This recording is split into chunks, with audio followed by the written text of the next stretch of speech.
palume, et sa oled juba nii palju meile ilmutanud, nii palju meiega rääkinud. Isand, anna praegu jõudu, palun keskenduda ja leida see, mida sina tahad meile täna öelda selle sõnumi läbi. Isand, me avame südamed, kallis püha vaim, tule sina võia südamed, võia minu huuled, Isand. Too esile see, mida sina tahad esile tuua. Jeesuse nimel. Amen. Kiriku aastas on täna 50. pühapäev ja kolmainupüha. Kes loeb kalendri järgi, need teavad seda. Ja kolmainupüha on võib-olla vabakoguduslikus liikumises midagi sellist, millest palju ei räägita ja me ei oska võib-olla sellega midagi peale hakata. Aga kui me vaatame pühade järgnevust, alates suurest reedest, ülestõusmispühast, taeva minemisest, nelipühast, siis kolmainupüha on see viimane selles reas. Ja see rida toimib nagu gradatsioonis. Iga järgmine asi võimendab Jumala sõnumit inimkonnale. Ja selles mõttes see on nagu mõnes mõttes selline finaal või selline kõige suurem kulminatsioon. Meie oleme harjunud palvetama ja õnnistama Isa, Poja ja Püha Vaimu nimel. Aga mida see kätkeb endas ja kui palju me sellest mõistame? Ja ma arvan, et võib-olla täna on üks nendest päevadest, kus me võiksime natukene, kui te jaksate minuga kaasa tulla, mõtelda kolmainsusele ja kolmainsusest. Ja sellest, et kas see, et meie Jumal, keda me usume ja kelle kohta öeldakse ka ainujumal, on samas ka kolmainu Jumal. Ja kas sellel on mingisugune tähendus ja mõju kogudusele praegu. Isiklikult on mind kolmainsus paelunud väga hämmastaval või kummalisel kombel väga varasest east alates. Eas, kus ma ei olnud võimeline ei mõtisklema, arutlema ega aru saama, mida see müsteerium tegelikult eneses kätkeb. Aga ma tajusin midagi lapsena. Ma tajusin mitme isiku ligile olekut, nende harmooniat ja koos olemist. Ja minus oli tohutu igatsus, ma tahan seal sees olla. Ma mäletan, mu emotsionaalses mälus on see igatsus. Oma lapse meeles ma kujutlesin seda ette suure kosmilise tantsuna, millega said ühineda loodus kõik, kes olid head. Ja ma nii väga tahtsin, ma teadsin, mul on oma koht selles tantsus. Ma tahtsin selle sisse saada. See oli nagu päris kuulumine või kuidagi nagu koju jõudmine. Ja samas selles keskkonnas, kus ma olin, kus ma kasvasin, ma tajusin, et ma olen nagu tuhandete valgusaastate kaugusel sellest. Ometi see igatsus oli seal. Jumala kolmainsus läbi kiriku ajaloo on tekitanud ilmselt kõige rohkem pingeid, vastandumisi, vaidlusi, palju suuri ja väga tarku skolastikuid, piibliuurijaid, piibliteadlasi on läbi sajandite püüdnud lahti harutada selle sisu, selle toimumist, selle, kui tohib öelda, mehaanikat. See oli aastal 1054, kui oli selline murdepunkt, kus Lääne ja Ida kirik lõhenesid täpselt selle sama teema pärast või ühe detaili pärast selles teemas. Mitmed kirikukogud on vaielnud, on võetud seisukohti ja istekohti ja võib-olla ikka ja jälle jõutud tagasi selleni, mida Martin Lutheri sõber Philip Melanchthon sõnastas niimoodi. Jumala saladuste ees tuleb aukartlikult seisatuda, mitte püüda neid võib-olla alati ära seletada. Ja see on üks asi, mis toob meid alandliku koha peale, sest tänapäeva inimene on harjunud mõtlema, et kui mina aru ei saa või isegi kui ma saan aru, aga mulle ei meeldi, siis ma ei pea seda vastu võtma. Jumala riigis on teisiti, on palju asju, kus me alandlikult seisatame ja hämmastuses imetleme seda müsteeriumit ja kolmainsuses on seda väga palju. Ma olen kaugel sellest, et ma võiksin seda õpetada, mu teoloogia ei pea üldse vastu kõigi nende asjade analüüsimisel, aga natukene ma tahtsin ja tundsin, et on vaja täna jagada kogudusele. Piiblis ei ole otseselt kolmainsuse sõna nimetatud ja seal ei ole ka õpetust selles konkreetselt. Aga nii Vanas kui Uues Testamendis on kirjeldusi, viiteid ja selliseid isegi narratiive, kus kolmainsuse kõik kolm isikut toimivad koos ja mis kirjeldavad ka nende omavahelisi suhteid. Kolmainsus siis ehk teisisõnu triniteet on spetsiifiline kristlik nimetus Jumala kohta, mis hõlmab Jumala kolme ilmutavat tegevust. Jumal loojana, lunastajana ja pühitsejana. Isa, poja ja püha vaimu kujul. Loodan, et see ei olnud liiga keeruline. Looja, lunastaja, pühitseja, isa, poja ja püha vaimu kujul. Ja sellel on piibellik alus. See on Jumala piibli tunnistus Jumala enese ilmutuse kohta. Ilmutus on siin üks keskseid sõnu. Ja selles ilmutuses saab eritleda kolme erinevat, aga samas absoluutselt ja lahutamatult ühtekuuluvat isikut. Piibel kirjeldab Jumalat isa, kes ilmutab ennast Jumala poja kaudu ja toimib pühas vaimus. Mõned viited, et see ei oleks ainult jutt. Vana testament. Jumal ise kõneleb endast mitmuses. Näiteks 1. Moosese tehkem inimesed oma näo järgi. See ei ole vana keelend lihtsalt. See on see, et meie tehkem. Või mingem nüüd alla ja segagem nende keel. Või näiteks Jumala nimi Elohim. See on mitmuse vorm ja viitab olemuslikule mitmusele siis või kolmsusele. Näiteks ka Vanas testamendis Jumal kõneleb oma pojast. Psalm 27, sina oled mu poeg, täna ma sünnitasin sinu. Vanas testamendis räägitakse Jumala vaimu ja Jumala sõna tegutsemisest. 1. Moosese 1-2.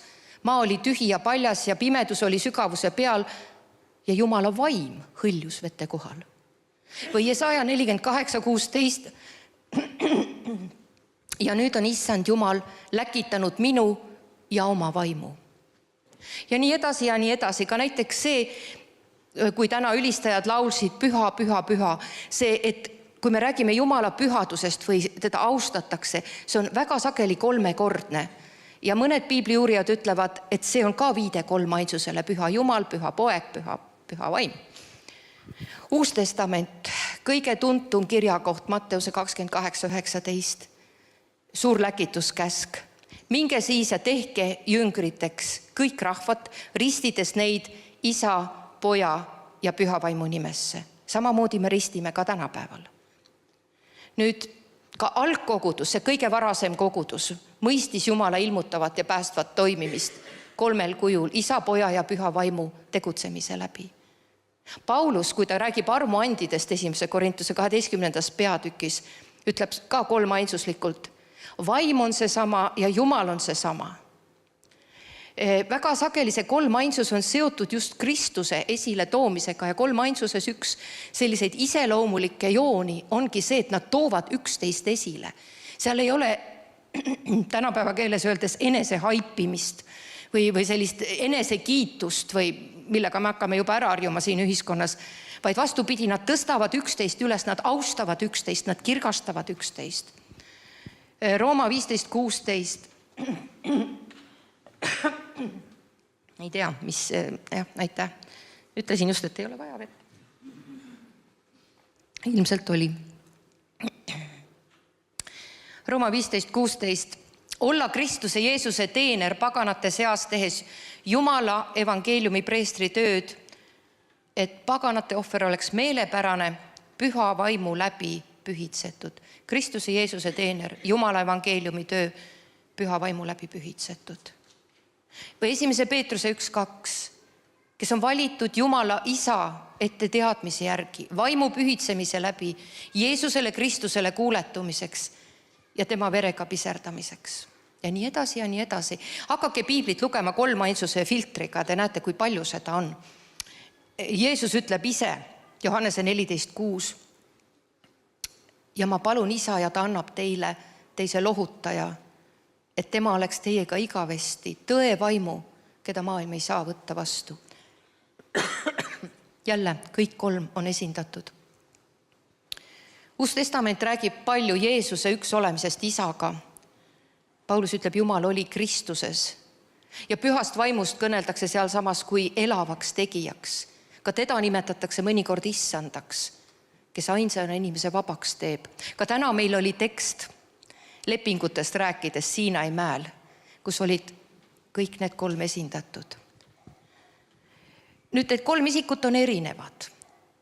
Nende omavaheline erinevus on reaalne ja igale isikule on omased jumalikud kvaliteedid.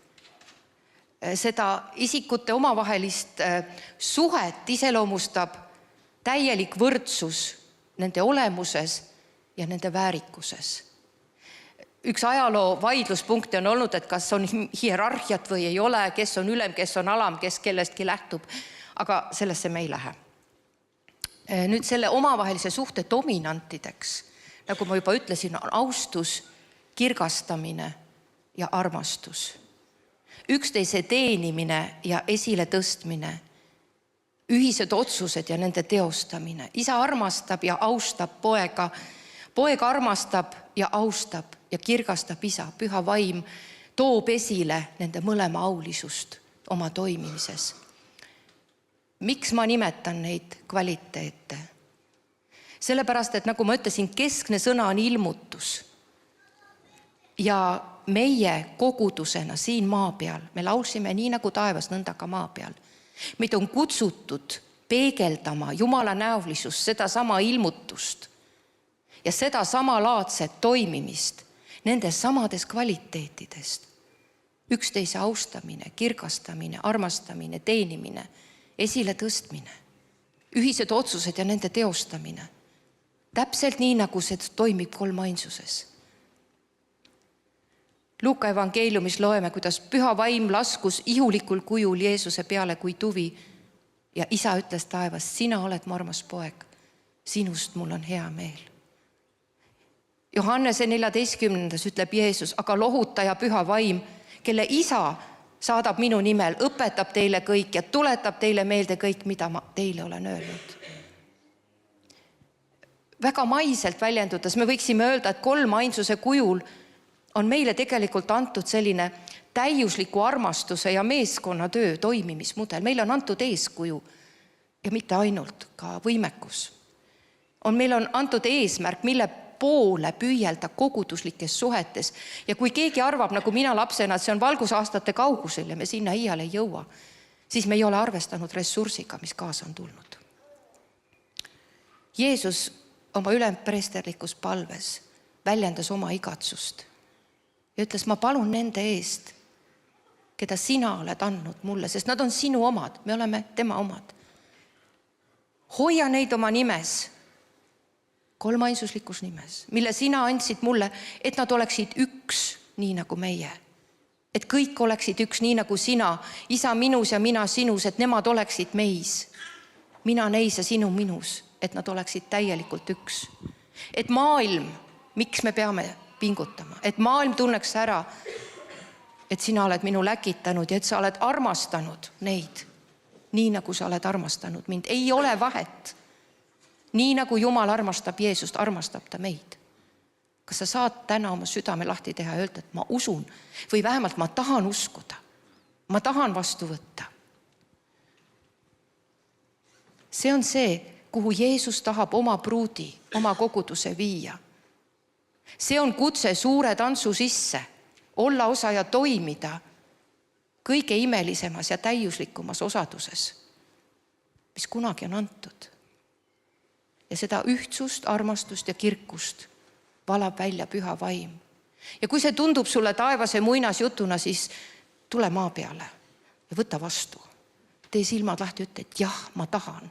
Jah, ma võtan vastu. Jah, ma usun, et minu suhetes, koguduslikes suhetes, see võib toimida.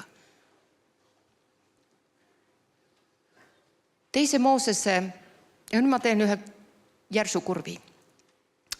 Teise Moosese 34.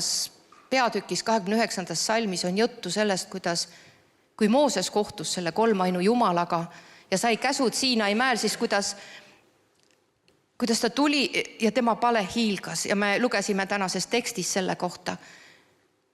et ta pidi selle hiilguse kinni katma, et rahvas ei näeks, kuidas see ära hajub. Aga iga kord, kui ta Jumalaga kohtuma tagasi läks, tuli see hiilgus tagasi. Ja selles on suur sõnum. Ka meie kirgastume kolmainu Jumalaga kohtudes. Ja tegelikult me võime hiilata, me võime nii-öelda särada pimeduses, sõna otseses mõttes, vaimses tähenduses, kui me tuleme kohtamiselt kolmainu Jumalaga. Sest meiegi muutume tema kirkuses, seda ütleb Piibel. Me muutume kirkusest kirkusesse, aust ausse. Tema vaim teeb seda sama tööd meie sees ja tuleb meiega kaasa ja Jeesus ütleb, teie ihust voolavad elava vee jõed. Halloo!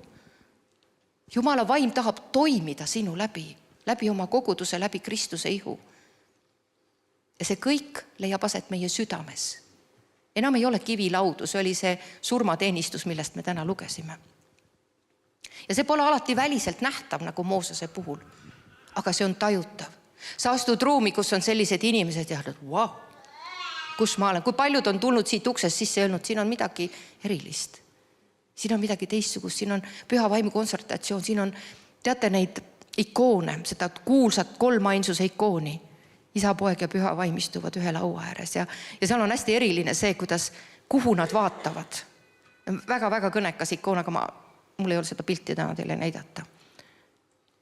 Samas me teame, et me ei sära igal ajal. Nii nagu Moosese palge hiilgus taandus, meie ka lekime. Ja me vajame pidevat uut kohtamist, pidevat uut juurdevoolu. Aga me teame, Jeesus palub, Jeesus igatseb, Jumal teeb tööd, püha vaim tuleb meie sisse, et seda teostada, et seda realiseerida. Nüüd läheme konkreetse koguduse juurde ja ma võtsin Pauluse, kes nägi palju vaeva Korintuse kogudusega. Seal oli igasugust asja. Seal oli omavahelist põrkumist, valeõpetajaid, suhtumisprobleeme. Ja kõigest hoolimata seab Paulus nende silme ette eesmärgi. Teie olete Kristuse kiri, mis ei ole kirjutatud tindiga, vaid elava Jumala vaimuga südamelaudadele. Jälle viide kolmainsusele. Kristuse kiri, mida Jumal saab teostada püha vaimu läbi. Ja selle kirja lõpusalmid on väga erilised. See on ainukene koht Pauluse lõputervistustes, kus ta mainib kõike kolmainsuse kolme isikut. Ja see kõlab niimoodi. 2. Korintuse 13:1-13. Lõpeks vennad, olge rõõmsad. Seadke oma asjad korda, laske endid julgustada, olge üksmeelsed, pidage rahu.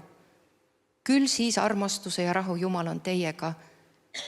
Ja siis ta räägib, et püha suudlusega tuleb üksteist tervitada, aga lõppu ütleb seda. Issanda Jeesuse Kristuse arm, Jumala armastus ja püha vaimu osadus olgu teie kõikidega. Jälle sõnad, mida me kümneid ja kümneid kordi oleme kuulnud. Aga läheme selle sisse.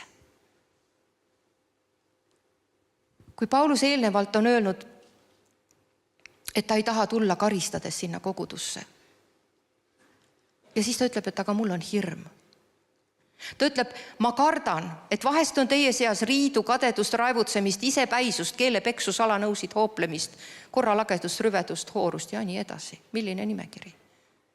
Ma loodan, et Nõmme koguduse nimekiri nii hull ei ole. Ometi ütleb ta need lõpusõnad, olge rõõmsad ja seadke oma asjad korda. Vaatamata sellele nimekirjale, sest ta teab, et sellest on võimalik vabaneda. On võimalik asjad korda saada. See korda seadmine, mis eesti keeles kõlab nagu hakake koristama või midagi sellist umbes. See on tegelikult muudes tõlgetes palju sügavamalt väljendatud. Näiteks pürgige täieliku taastamise poole. Julgustage, aga ka lohutage üksteist. Pidage rahu, hoidke ülal, nõustuge üksteisega, jõudke kompromissidele, jõudke ühele meelele. Ja siis on armastuse ja rahu Jumal teiega. Ehk see on see osa, mida meie saame teha, eks ole. Ja mida me saame teha Jumala jõust ja püha vaimu väes. Paulus ei ütle seda, kui see ei oleks sellele noorele ja ma ei tea, milles kõiges lõhki rebitud kogudusele, mis alles kujuneb. Aga ta toob esile selles lõpusoovis selle varustuse, mis on selle taastumise jaoks kogudusele antud. Ta ütleb, issanda Jeesuse Kristuse arm. Selles kirjas Paulus räägib väga palju Jeesuse armust. See on ärateenimatu soosing, mille tagajärel või mille pärast on Paulusele, korintlastele, aga meile ka kingitud kõik, mis meil puudu on. Seesama kuulus salm, kus Paulus ütleb, et minu armust saab sulle küll. Sa võidki olla, sa peadki olema nõder, sest nõtruses saab Jumal täie võimuse. Siis ta ütleb Jumala armastus. Ja ükskõik, kes meist on natukene käinud Jumalaga koos, teab, et see Jumala armastuse sees olemine, selle sisse, selle ligi minemine on ainuke asi, mis taastab su hingehaavad, parandab, mis liimib või õigemini sulatab su täiesti terveks inimeseks uuesti, mis ehitab üles su identiteedi, kustutab ära kõik hävitavad, tigedad sõnad, mis su ellu on öeldud. See on ainuke koht, kus sa tervened täielikult. Ja siis ta ütleb püha vaimu osadus. See on täiesti teistsugune taevariigi suhtumise ja suhtlemise tasand, mida me peame õppima, sest meie reaktsioonid on maised. Meie reaktsioonid on emotsioonipõhised. Aga Jumal tahab meile seda õpetada. Ja kogudusel on see kutse olla see peegelpilt Jumala kolmainsusest, aga mitte ainult. Miks tegi Jumal üldse tee selle kolmainsuse sisse? Sellepärast, et ta tahtis laiendada seda armastuse ringi. Ja miks meie peame jõudma sellele samale tasandile, et veel rohkem inimesi saaks sisse tulla? Et need, kes on väljas, saaksid sisse tulla. Praegusel ajal väga paljud kristlased kogevad, et me oleme astunud uude ajastusse. See on teistsugune. Võitlused on teistsugused, kuidagi Jumal liigub, nagu pilt on täiesti muutumas ja me nagu haistame, katsume, tajume, tunnetame seda ja jagame üksteisega. Hiljuti mul oli see suur rõõm, kõik mu 4 venda olid korraga koos Mehispidi Olevistes jutlustama ja kuna tal oli sünnipäev, siis istusime kõik meie juures koos ümber laua. Ja siis, kui sa kuuled, kuna nad on kõik pastoriseeritud, need vennad mul siis me jagasime seda, mida Jumal on teinud, kuidas nad näevad praegu. Ja see oli, me kõik tajusime seda sama asja. Midagi väga suurt on tulemas, mingi väga suur läbimurre, mingid võitlused, millele me ei taha mõelda, mingid olukorrad, mida me palume, et Jumal palun ära saada seda meile, võib-olla katsumused. Aga mida ka paljud väljapool ja ütleme globaalselt, kui jälgida evangelikaalseid kanaleid, et on üks uut moodi võitlus või selline vastupanu tekkinud sellega kurjuse jõudude poolt. Üks inimene kirjeldas seda niimoodi, et sa oled nagu läbimurde eel nagu minemas kinosaali või teatrisaali. Ja seal ees on see esik või see selline eeskoda ja vaadake, seal on need rohelised lambid, et exit. Sa võid ära minna, sa võid minna ja kurat teeb kõik, et sa sealt ära läheksid. Et sa sinna saali ei läheks, ta ütleb, mine sinna, põgene ära. Ja ta kasutab mida iganes, sest ta teab, et kui sa sinna läbi murdesse, kui sa sellest uksest läbi lähed, siis tema hävib. Ja seda varu väljapääsu ta meile siis soovitab või pressib meid sinna poole. Nüüd ma sattusin kuulama ja ka erinevaid asju, aga ühte sellist intervjuud või sellist vestlussaadet internetis, kus olid maailma väga tuntud evangelikaalsed juhid. Seal oli Louis Giglio, kes teab tema teenistust, globaalne teenistus, Craig Rochelle, kes on olnud paljudes GLS-ides ja seal oli ka Jenny Allen, keda me võib-olla nii palju ei tea. Aga nad rääkisid sellest võitlusest, mis nendel praegu on. Nad on need, kes on olnud eesminejad, eeskujud, kes on, kui keegi ütleb, et no see Jumala mees, tema ei kõigu, tema ei kuku iialgi, me näeme, kuidas suured kõik kukuvad. Ja nad rääkisid sellest, kuidas see võitlus, et põgene nüüd enne, kui sa läbimurdele lähed, kuidas see on tulnud nende ellu. Näiteks üks eripära. Sinu vanad Jumalaga juba korraldatud asjad tuuakse äkki üles. Otse, kui sa poleks neid lahendanud, otse, kui sa poleks neid võite saanud, sind püütakse panna uskuma, et seda lahendust tegelikult ei olegi, et sa lihtsalt sind peteti ja sa jääd alatiseks nende sisse. Ja sa oled juba tegelikult kaotanud. Kellel tahavad tulla sõltused, kellel sõltuvused tagasi, kellel tõstavad pead mingid haigused, millest ammu on nagu üle mindud, ärevused, hirmutamised. Ja inimesed on segaduses, ka koguduse sees. Ja me ei tea täpselt, kuidas võidelda, sest see on nagu uus rünnaku tasand selle kurjuse taktika vastu. Ja nüüd selles vestluses nad ka jagasid seda, mis neid on aidanud.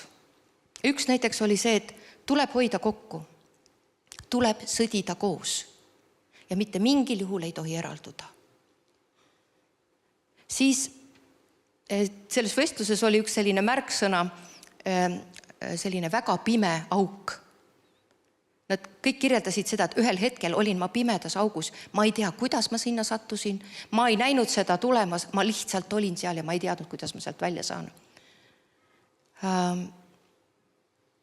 Ja siis nad kirjeldasid, kuidas nad hakkasid välja tulema. Näiteks ütles Louis Giglio, et ma kukkusin auku, millest ma olin kuulnud, mille osas mul polnud aimugi, mis see tegelikult on. See oli tohutult sügav depressioon, halva värevus ja paanika, ma olin täiesti võimetu kuude kaupa. Hirm, surmahirm pillutas mind ühest nurgast teise. Ja see oli asjade keskmes. Asjade tuumaks on valed, mida kurat meile sisestab ja mida ta väga varakult meie varases nooruses ja lapsepõlves on pannud meid uskuma. Ja siis nad identifitseerisid mõningaid selliseid valesid, mis praegu levivad praegusel aastal. 3 põhilist, 3 sellist alusvalet, mis juurduvad meie mõtlemisse on. Esimene, ma olen väärtusetu. Kõik teised on väärtuslikud, aga mina olen väärtusetu. Ma olen abitu. Ma ei suuda, ma ei saa, ma ei oska, ma kukun läbi. Ja 3, mitte keegi ei taha mind armastada. Ma ei ole armastust väärt. Ja me hakkame, või kurat paneb meid uskuma neid väga noorelt, teadvustamata ja siis me ehitame terve oma elu narratiivi selle ümber ja iga kord, kui ta seda punast pedaali vajutab, me jälle kukume. See on ühine taevaluste jõudude rünnak kristlaste vastu. See on teemonite mängumaa, kuhu meid tahetakse kiskuda. Ja selle emakeel on valetamine. Jäta meelde, see on valetamine. Sulle valetatakse. Neuroteadlased ütlevad, 80% meie mõtetest ei ole meie omad. Need sisestatakse meile. Aga sina pead tegema valiku, mida sa võtad vastu ja mida sa ei võta. Mõned meist hakkavad võitlema lähedaste vastu. Ja selle asemel, et võidelda selle vale või selle olukorra vastu, sa hakkad oma lähedasi ahistama. Mõnele see väärtusetuse tunne on nii suur, et lihtsalt liigutakse eemale, ta ei talu enam olla teiste keskel. Kõik võitlejad olid õppinud nendest võitlustest. Ja üks oli see, mida nad rõhutasid, et tuleb pidevalt uuendada oma meelt. Rooma 12.2 ütleb, ja ärge manduge praeguse ajaga, vaid muutuge meele uuendamise teel. Ehk siis teises tõlges lase ennast muuta selles kirkuses. Luba oma mõtlemist muuta. Mine püha palvesse ja palu püha vaim. Ma ei taha neid vanu mõttemustreid enam. Palun anna mulle uued. Kasuta vaimulikke tööriistu oli teine nõuanne. Kõike, mida sinu vaimulikus relvalaos on olemas, seda sa pead kasutama ja aktiivselt kasutama. Pane tähele ja registreeri juba pisikesi libastumisi. Väikesed libastumised ei ole, pole midagi. Need teevad teed suurtele kukkumistele. Ja keskendu õigetele asjadele. Õpi ära tundma lahingulõhna, kui see juba kaugel või eemal veel on. See varajane äratundmine sellest, et lahing on tulemas. Ja siis sinu kogemus ja oskus ja teadmine, mida sa pead tegema. Mida ma teen, kui ma tean, et nüüd kohe algab lahing, mida sa teed? Oi, ma tahaks praegu küsida saali käest. Me saaks nii palju head nõu. Kui sa tead, et lahing on tulemas, mida sa teed? Mida mina olen õppinud? Jumala sõjavarustus, selga. Eestpalved välja. Paastumine, kui vaja on, keeltes palvetamine, sihitud palved, täpselt sihitud palved konkreetsete asjade vastu. Inimeste appi kutsumine.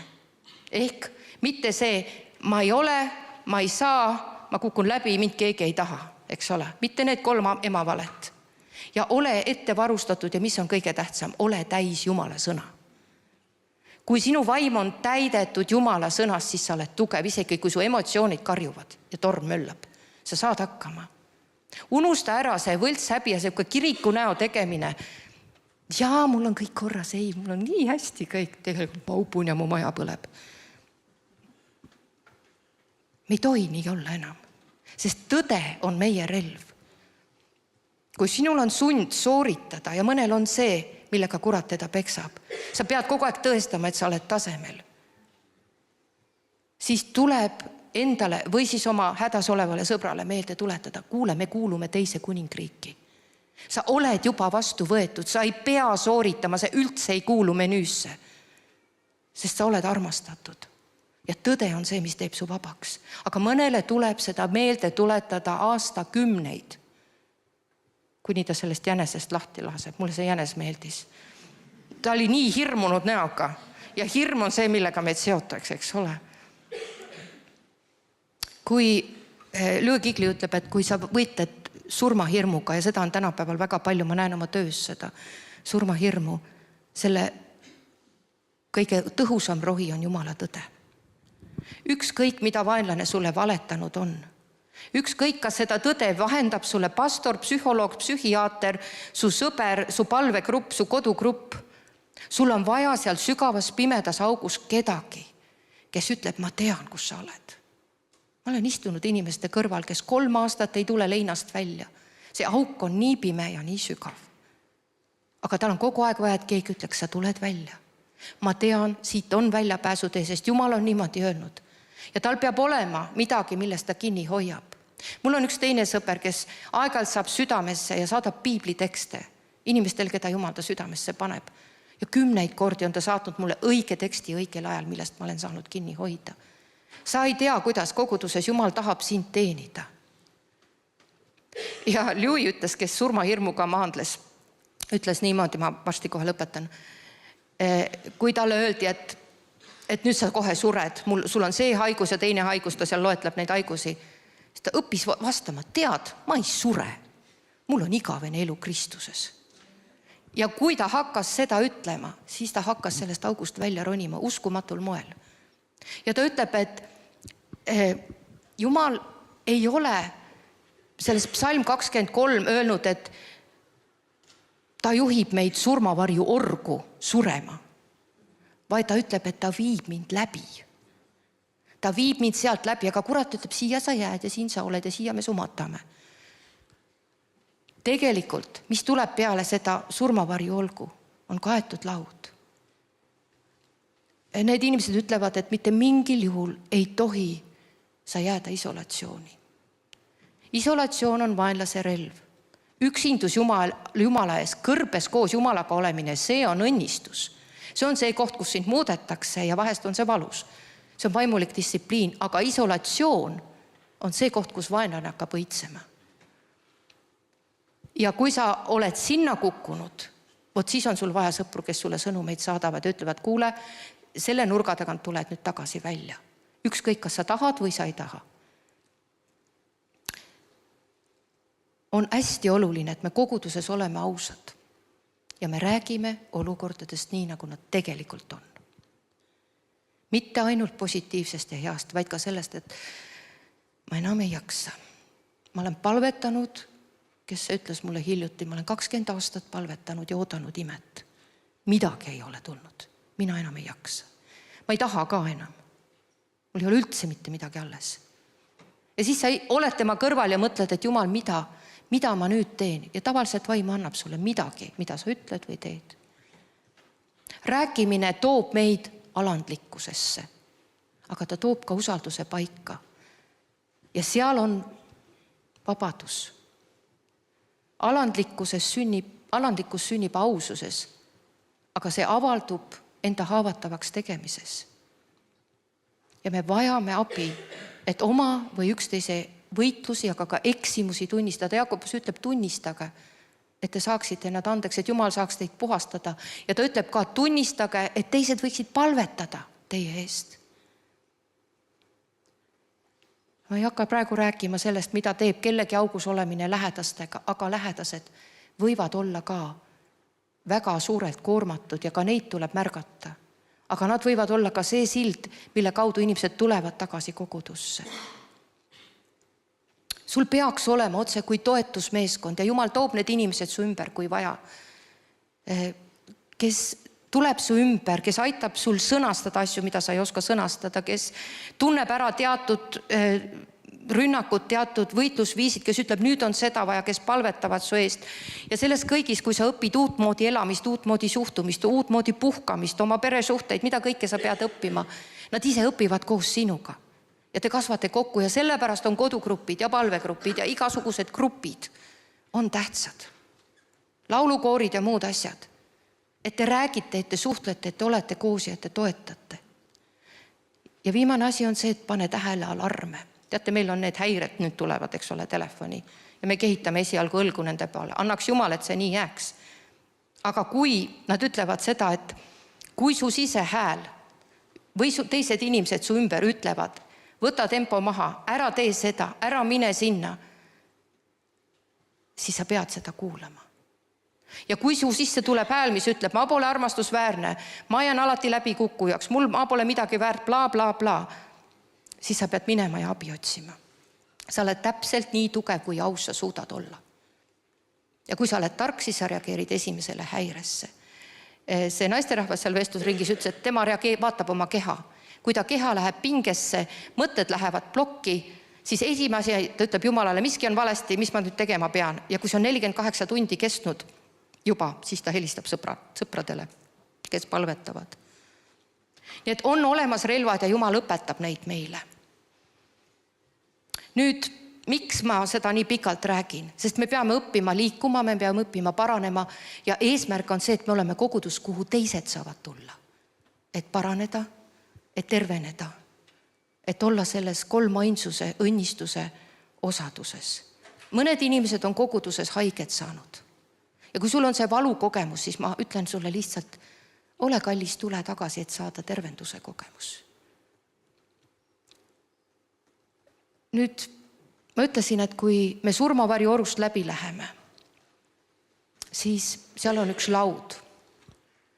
Ja Taavet ütleb 23. psalmis, et sa katad mu ette laua mu vaenlaste silme all.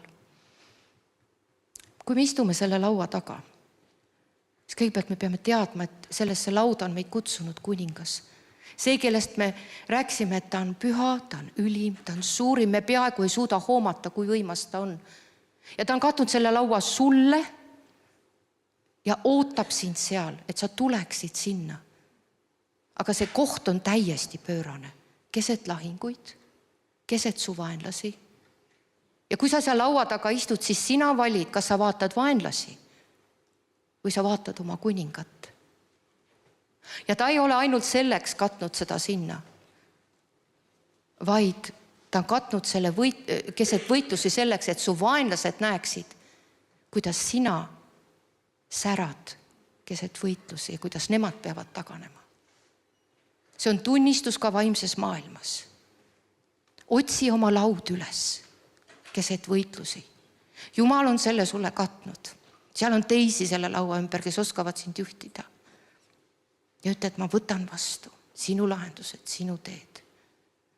Ja ma usun, et meie kogudus ja Golgata kogudus ja paljud veel, me saame olla need paigad, kus praeguses vaimse tervise kriisis siin ühiskonnas on tervenemise kohad, on armastuse kohad, kus tõde teeb vabaks. Lõpeks vennad, olge rõõmsad, seadke oma asjad korda, laske endid julgustada,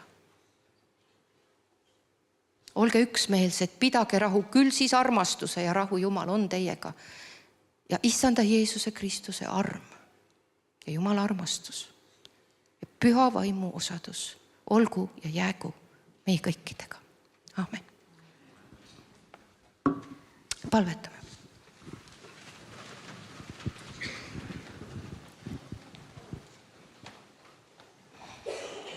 kolmainu Jumal, kallis Isa, kallis Poeg ja kallis Püha Vaim. Me täname, et sina oled ennast ilmutanud sellisel viisil, nii võimsalt, nii väeliselt, et sina, kes sa elad kirkuses ja aus ja ligipääsmatus valguses, avasid tee meile ja ütlesid, tulge teie ka. Ja Isa, me praegu ütleme, me tahame tulla. Me igatseme tulla.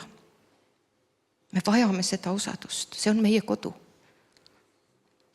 Ma palun, Issand, et ükskõik, kas keegi on täna mustas augus või võitleb vaenlaste hordidega. Issand, ma palun taevast abi sellele inimesele. Ja ma palun koguduslikku abi talle. Ja ma palun, Issand, vabasta meid igasugustest võltsidest ja valedest ja sellest valest emakeelest. Ja luba, et koguduse keskel võiks olla ausus ja tõde ja avameelsus. Isegi oma vastandumistes, et me võiksime teha seda taevariigi kombel ja jõuda ühele meelele. Issand, julgusta palun igat ühte täna, kes on otsustanud, et tema ei saa ja tema ei ole ja temast ei tule mitte kunagi. Jeesuse nimel me tühistame praegu kuradi valed. Me tühistame neid ja me ütleme, et me ei lähe sealt exitisse, me ei lähe väljapääsusteesse, tagasi sõltuvustesse, vaid me läheme läbi murdesse. Issand, me kisume maha need mõttekõrgistused, need asjad, mida kurat on meie ellu ehitanud, mida ta on meie pähe ehitanud. Issand, me vaigistame ja käsime vait olla nendel häältel, mis meie peas räägivad. Valet. Ja me võtame vastu tõe, mis tuleb sinu sõnast. Ja me usume seda ja me seisame sellel ja me palume Jumal realiseeri see olevaks meie elus, mida enne ei ole olnud. Isa, õnnista meid, aita meid ja me ülistame sind, kes sa oled püha, suur, kõikväeline, kõikvõimas, kõikjal olev, kes teostab oma plaani ja kes on andnud meile eesõiguse toimida temaga koos. Jeesuse nimel, aamen.